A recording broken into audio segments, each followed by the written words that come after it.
Hail to thee, O Nile, who manifests thyself over this land, and comes to give life to Egypt.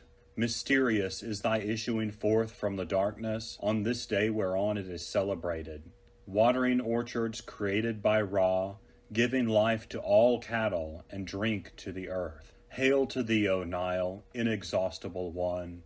An ancient Egyptian dedicated this hymn to the Nile River around 2,000 years before Christ. For good reason, the ancient Egyptians revered the Nile.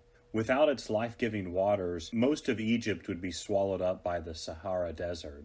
The hymn I cited refers to the Nile as giving life to cattle, and while the Nile did indeed literally provide pasture land for cattle and other animals, it's important to know that the Egyptian people sometimes called themselves the cattle of Ra, so it's also referring to the Nile's sustenance of the people of Egypt. The Nile also provided plentiful fish and waterfowl as an additional source of food. The Nile facilitated trade and travel in Egypt. Its current goes from south to north, while its prevailing wind goes from north to south. This allows ships to travel easily in either direction. Most importantly, and unlike other rivers and the other river valley civilizations, the Nile flooded steadily and predictably between June and October, carrying an ideal amount of silt to create rich, fertile soil. Ancient Egyptians credited this annual flooding to the tears wept by the goddess Isis when her husband Osiris was murdered by his jealous brother Set. But this flooding was so important that even later Christian Egyptians gathered to celebrate it every year in mid-August.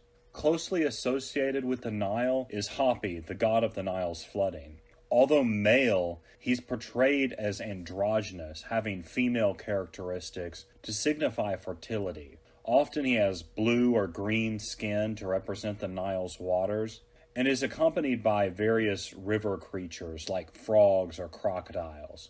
In the 20th century, the construction of the Aswan High Dam and the massive reservoir of Lake Nasser has stopped the annual flooding. For the most part, other civilizations weren't so fortunate in their rivers. In China, for instance, the Yellow River was called China's Sorrow and the scourge of the sons of Han. By comparison, the Nile River is incredibly benign, and it's easy to understand why the ancient historian Herodotus referred to the whole of Egypt as the gift of the Nile.